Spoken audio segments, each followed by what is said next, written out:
So welcome back. आज है day 14 of 30 days मंगा क्रिएशन चैलेंज सीरीज़ और अभी है 14th डे, तो मुझे ज़्यादा से ज़्यादा काम कर लेना चाहिए। तो इस वक्त मैं कैरेक्टर डिज़ाइनिंग शीट स्टार्ट कर देता हूँ बनाना। एंड कल मैंने एक मेन कैरेक्टर का जो शीट है वो बना दिया था। सो उस शीट में हम ज़रूर चेंजेस करेंगे, क्योंकि ऑफ कोर्स मैं परफेक्टली एक बार में तो बना नहीं सकता, कुछ ना कुछ चेंजेस करने ही पड़ेंगे। तो वो जो एरर्स है वो मैं बाद में ठीक करूँगा, बट अभी मैंने सोचा कि रुकना सही नहीं होगा। तो आज मैंने सुबह ही स्टार्ट कर दिया कैरेक्टर डिज़ाइन करना, दूसरा वाला जो कि दूसरी मेन कैरेक्टर है। लाइक लीड रोल कहेंगे I guess, but main character तो नहीं, मेन कैरेक्टर तो एक ही है। सो ये फीमेल कॉप है जो कि एक एली रहेगी, यानी कि जो मेन कैरेक्टर के साथ का जो कैरेक्टर रहता है वो रहेगी। किसी ने पूछा था कि भाई व्हाट इज़ द स्टोरी।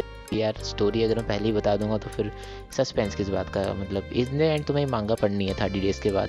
तो अगर तुम पहले ही पता रहेगा सब कुछ तो कोई फ़ायदा नहीं है। मैं बस तुम्हें ऊपर से ग्लिम्स दे रहा हूँ कि भाई ये चीज़ ऐसा कुछ होने वाला है, पर एग्जैक्टली तो तुम पढ़ोगे तभी मज़ा आएगा, इसलिए मैं स्पॉइलर नहीं दे सकता।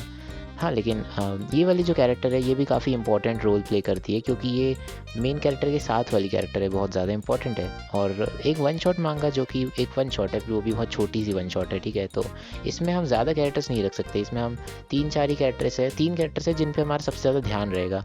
चलो ज़्यादा से ज़्यादा 4 कैरेक्टर्स, बट इनसे ज़्यादा नहीं रख सकते। और वैसे मांगा इन थ्योरी एंड प्रैक्टिस इस बुक में तो 3 ही कैरेक्टर्स का बोला गया था, और वो 3 कैरेक्टर्स होते हैं मेन कैरेक्टर यानी प्रोटैगनिस्ट, देन एंटैगनिस्ट यानी कि विलन कैरेक्टर जो होता है हमारा, और तीसरा जो एक साइड कैरेक्टर होता है जो कि हीरो के साथ रहता है, बट जनरली मेन कैरेक्टर के साथ ही रहता है वो साइड कैरेक्टर। ओके, अब इसके अलावा अब मैंने यहाँ पर एक और कैरेक्टर ड्रॉ किया है जो कि एक और साइड कैरेक्टर है, बट तुम्हें इस वीडियो में एंटैगनिस्ट नहीं दिखेगा, क्योंकि मैंने उसकी शीट जो बनाई थी उसे रिकॉर्ड नहीं किया था, और मैं उसे दिखा भी नहीं सकता, क्योंकि मैं ऑफकोर्स उसे मिस्ट्री रखना चाहता हूँ।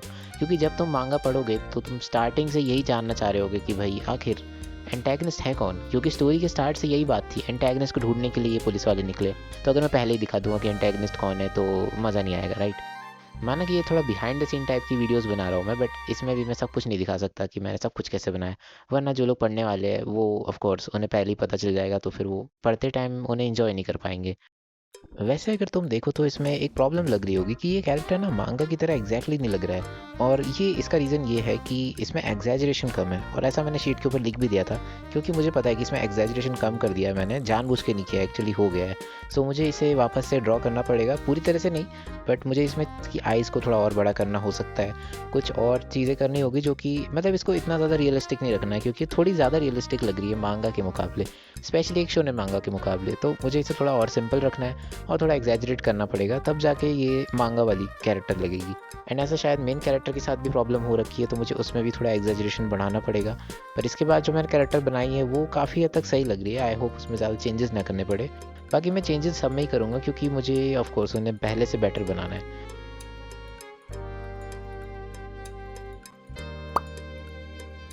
अब जो मैं नेक्स्ट कैरेक्टर डिज़ाइन करने वाला हूँ वो एक छोटी बच्ची का कैरेक्टर है। इन दोनों कॉप्स को ये बच्ची मिलती है हॉस्पिटल के अंदर, और इसके पीछे की क्या स्टोरी है ये भी तुम्हें आगे पता चलेगा जब तुम स्टोरी पढ़ोगे। अब क्योंकि ये एक वन शॉट है और वो भी बहुत छोटी, तो इसमें हम हर कैरेक्टर की बैक स्टोरी और वो सब चीज़ें नहीं दिखा सकते। तो तुमने देखा होगा कि जब भी तुम कोई मांगा पढ़ते हो या एनीमे देखते हो तो तुम कैरेक्टर से अटैच हो जाते हो, और उसका ज़्यादातर रीज़न यही होता है कि उनकी बैक स्टोरीज़ और उनके जो एक्शंस होते हैं उनकी वजह से तुम उनसे अटैच हो पाते हो, राइट। तुम एकदम से चैप्टर 1 से अटैच नहीं होते, पर चैप्टर 2 चैप्टर 3 धीरे धीरे करके अटैच होते हो, एंड फिर तुम उन कैरेक्टर्स को बहुत ज़्यादा पसंद करने लगते हो। एंड ऐसा काफ़ी कैरेक्टर के साथ होता है, ऐसा नहीं है कि सिर्फ एक ही मेन कैरेक्टर के साथ ही, बट ये एक वन शॉट मांगा है। तो अब इसमें तुम बैक स्टोरीज कैसे दिखाओगे, मतलब बैक स्टोरी तुम दिखा सकते हो, बट स्टिल कितनी ज़्यादा, क्योंकि अगर तुम एक बंदे की बैक स्टोरी ही दिखा रहे हो तो फिर बाकी स्टोरी का क्या होगा। क्योंकि इस स्टोरी के अंदर तुम्हें एक सब कुछ स्टार्ट करना है, प्रॉब्लम स्टार्ट करनी है, फिर प्रॉब्लम का सल्यूशन ढूंढना है, और ये सब कुछ एंड करना है। तो स्टार्ट से एंड तक ये पूरी एक स्टोरी बननी चाहिए, तब जाके एक वन शॉट होगी। इसमें तुम चीज़ों को ऐसे नहीं छोड़ सकते कि भाई एंड में पता ही नहीं चला मिस्ट्री क्या थी, तो मिस्ट्री सॉल्व करनी ही पड़ेगी, और जो एंटैगनिस्ट है उसे भी डिफीट करना पड़ेगा, क्योंकि स्टोरी वन शॉट की तो भाई ऐसी ही होती है। क्योंकि वन शॉट का मतलब ही यही है कि ये एक बार में ख़त्म होने वाली है। तो अब इसमें कोई भी चीज़ अगर रिमेनिंग रह जाती है कि भाई विलन कौन था पता नहीं चला, या विलन तो था बट वो भाग गया, या फिर आगे के लिए कुछ भी स्कोप बच रहा है, स्कोप बचने में कोई दिक्कत नहीं है वैसे, पर उसमें स्टोरी एंड होनी चाहिए, एटलीस्ट वो एक स्टोरी। अगर तुमने एक एंटैगनिस्ट इंट्रोड्यूस किया, भले ही वो एक छोटा मोटा बंदा है उस वर्ल्ड का, तो उससे तो डिफीट करना ही पड़ेगा। तुम कम से कम उसे तो नहीं भगा सकते, भले फिर तुम बाद में बता दो कि यार और भी बड़े बड़े विलन्स हैं एंड जिन्हें डिफीट करना ज़रूरी है, बट ये सीरीज़ के लिए बात की बात होती है, वन शॉट को वन शॉट की तरह ही एंड करना पड़ता है। और मैं ऐसा इसलिए कह रहा हूँ क्योंकि जापान में मांगास में यही होता है। बाकी मैंने ज़्यादा मांगास नहीं पढ़ी है इतनी, तो हो सकता है कुछ और भी होता हो, पर मैंने मांगा इन थ्योरी एंड प्रैक्टिस इस बुक को पढ़ा था, और उसमें गोल्डन वे जो होता है मांगा क्रिएटर बनने का, यानी कि गोल्डन वे ऑफ मेकिंग मांगा, तो वो बेसिकली एक रास्ता है कि हम कैसे बेटर मांगा बनाएं एंड सक्सेसफुल मांगा कब बने। तो उसमें लिखा हुआ है इस तरह से काम करना। अगर तुम इस तरह से वन शॉट बनाओगे तो बहुत बढ़िया है, बाकी उसमें ऐसा भी लिखा है कि तुम चाहो तो कुछ अलग भी कर सकते हो, पर मैं फ़िलहाल यही सोच रहा हूँ कि यार मुझे इस तरह से ही कर लेना चाहिए जिस तरह से लिखा है। मैं अलग करना चाहता हूँ बट अभी से नहीं, पहले मैं एटलीस्ट उस तरह से करना सीख लूँ जिस तरह से एक्चुअली मांगा क्रिएटर्स करते आए, और उसके बाद जब मुझे लगेगा कि यार कुछ इस तरह से अलग किया जा सकता है तो मैं करूँगा ही।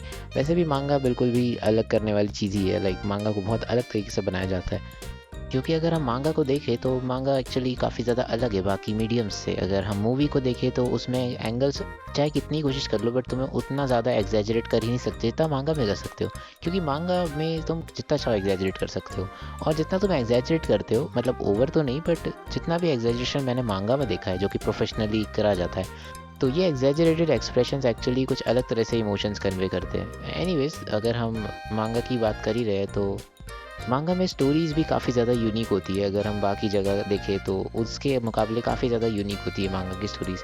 पर मैंने ये भी देखा है कि मांगा की स्टोरीज़ बहुत ज़्यादा सिंपल भी होती है कुछ वे में। मैं अभी शोरिन पर काम कर रहा हूँ, शोरिन वन शॉट पर, तो अब इसमें मैंने जो भी चीज़ें सीखी और ज़्यादा मैंने नोटिस करना स्टार्ट किया, तो मैंने ये देखा कि स्टोरीज़ वन शॉट में काफ़ी सिंपल रख सकते हैं, बट वही है कि जो आइडिया है हो सके तो आइडिया को थोड़ा यूनिक रखो सो दैट वो इंटरेस्ट ग्रैब कर पाए। बट मेरे पास मुझे लगता है इतना टाइम भी नहीं था एंड ना ही इतना दिमाग मेरा चल रहा था फ़िलहाल कि मैं एक बहुत ही यूनिक आइडिया सोच पाऊँ, तो वैसा कुछ तो मैंने नहीं सोचा।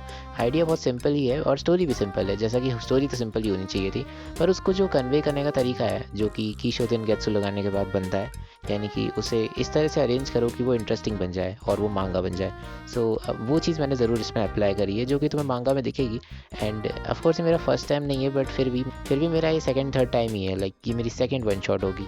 सो ऑफ कोर्स मैं क्या ही एक्सपेक्ट कर सकता हूँ खुद से, बट फिर भी मैं बेस्ट देने की कोशिश कर रहा हूँ। एंड मैं ऐसा इसलिए कह रहा हूँ क्योंकि अगर मैं अपनी एक्सपेक्टेशंस कम रखूँगा तो ही सही रहेगा, क्योंकि ऐसा है ना कि एक मांगा बना देने से बात नहीं बनेगी।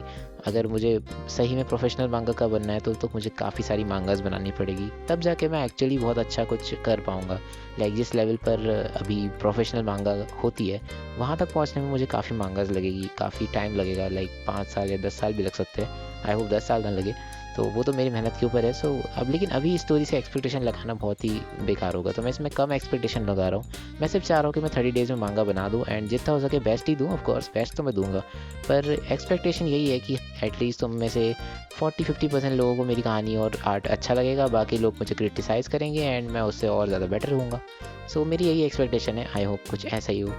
और वैसे आज की वीडियो व्लॉग कम वीडियो ज़्यादा लग रही है, तो इसका रीज़न ये है कि मुझे अभी फंक्शन में जाना था आज और मेरे पास बिल्कुल भी टाइम नहीं था। तो मेरे पास जितना भी टाइम था उसमें मैंने जितना काम किया वही मैंने रिकॉर्ड किया, एडिट किया एंड बस उस हिसाब से ही काम हुआ है। सो आज मैं व्लॉग अच्छे से नहीं रिकॉर्ड कर पाया, बट आगे से हम कोशिश करेंगे कि भाई सही से चीज़ें होए। सो आज की वीडियो में इतना ही, मिलते हैं कल की वीडियो में। Thank you so much for watching.